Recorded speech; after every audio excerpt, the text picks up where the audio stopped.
Assalamualaikum warahmatullahi wabarakatuh. Perkenalkan, nama saya Rizky Danan Pratama dengan nomor NIM 2892150364, Fakultas Ekonomi dan Bisnis, Program Studi Manajemen, dengan dosen pengampu Bapak Joni Tesmanto. Di sini saya akan mempresentasikan makalah pengantar manajemen. Berikut pendahuluannya. Latar belakang pengantar manajemen. Istilah manajemen berasal dari kata manajemen yang bahasa Inggris berasal dari kata to manage, yang artinya mengurus atau tata laksana, sehingga manajemen dapat diartikan bagaimana cara mengatur, membimbing, dan memimpin semua orang yang menjadi bawahannya agar usaha yang sedang dikerjakan dapat mencapai tujuan yang telah ditetapkan. Sedangkan pengertian umumnya, manajemen adalah proses merencana, mengorganisasi, mengarahkan, serta mengawasi kegiatan untuk mencapai tujuan secara efisien dan efektif.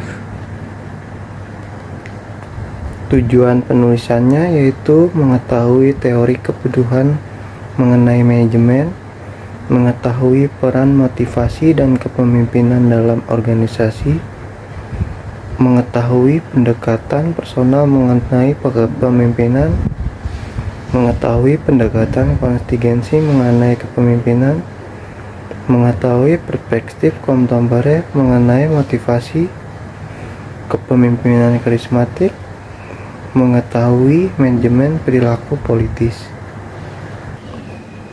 Pembahasannya yang pertama yaitu teori kebutuhan mengenai manajemen.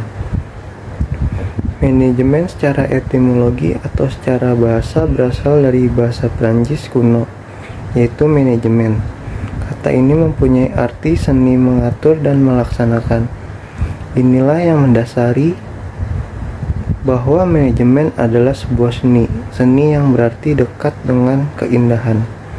Suatu keindahan yang rapih, teratur, dan terstruktur. Sedangkan pengertian manajemen menurut para ahli bermacam-macam. Menurut George R. Terry dalam buku berjudul Principles of Management memberikan definisi, manajemen adalah suatu proses yang membedakan perencanaan, perorganisasian, penggerakan, pelaksanaan, dan pengawasan dengan memanfaatkan baik ilmu maupun seni agar dapat menyelesaikan tujuan yang telah ditetapkan sebelumnya. Berikut 5 tingkatan kebutuhan atau hierarki kebutuhan dari setiap individu. Ada self-actualization, esteem, sosial, safety, dan psikologikal. Selanjutnya, peran motivasi dan kepemimpinan dalam organisasi dan manajemen. Motivasi dan kepemimpinan mempengaruhi manajemen, yaitu dengan cara memberikan pengaruh terhadap semua bawahan. Seorang pemimpin secara otomatis akan mempengaruhi manajemen, karena seorang pemimpin memiliki wewenang dan tanggung jawab atas pencapaian tujuan perusahaan dan tentunya harus diiringi dengan manajemen yang baik untuk mencapainya. Lalu materi selanjutnya ada pendekatan personal mengenai kepemimpinan. Pendekatan ini mengasumsikan bahwa seorang pemimpin yang efektif pasti memiliki trait khusus seperti intelektual, kepribadian, karakteristik, fisik, kemampuan supervisi, dan kepribadian lain dari seorang pemimpin yang efektif. Selanjutnya, pendekatan perilaku mengenai kepemimpinan. Pendekatan perilaku ini memandang bahwa kepemimpinan dapat dipelajari dari pola tingkah laku dan bukan dari sifat-sifat pemimpin. Alasannya, sifat seorang sukar untuk diidentifikasi. Beberapa ahli berkeyakinan bahwa perilaku dapat dipelajari. Hal ini berarti orang-orang dilatih dalam perilaku kepemimpinan yang tepat akan dapat memimpin secara efektif.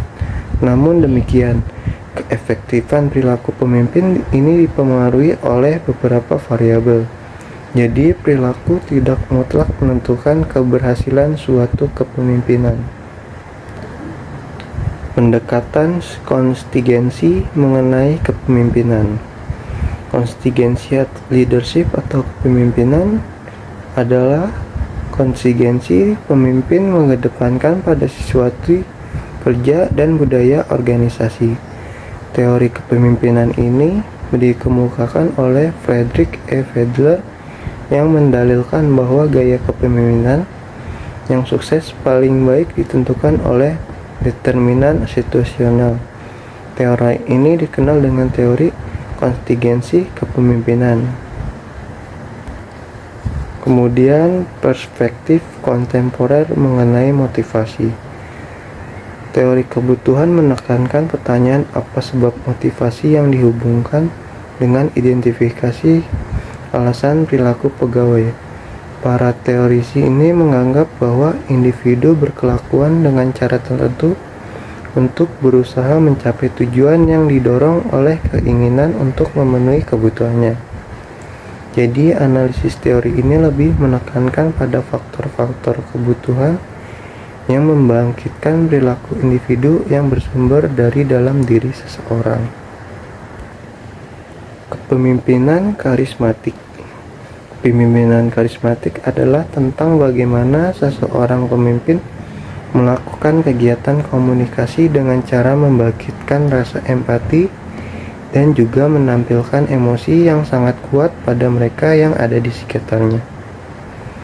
Berdasarkan laman resmi Psikologi Today, tujuan dari kepemimpinan karismatik adalah untuk membuat perubahan yang positif di dalam kehidupan pemimpin tersebut. Pemimpin yang karismatik seringkali dianggap sebagai seorang orator yang sangat ahli dalam mencapaikan visinya. Lalu ada manajemen perilaku politis. Politik adalah proses pembentukan dan pembagian kekuasaan yang antara lain berwujud proses pembuat keputusan. Sedangkan perilaku politik adalah kegiatan yang tidak dipandang sebagian dari peran formal seorang dalam organisasi, tetapi dapat mempengaruhi atau berusaha mempengaruhi distribusi keuntungan dan kerugian di dalam organisasi. Ya, itu saja yang bisa saya sampaikan. Kurang lebihnya mohon maaf. Wassalamualaikum warahmatullahi wabarakatuh.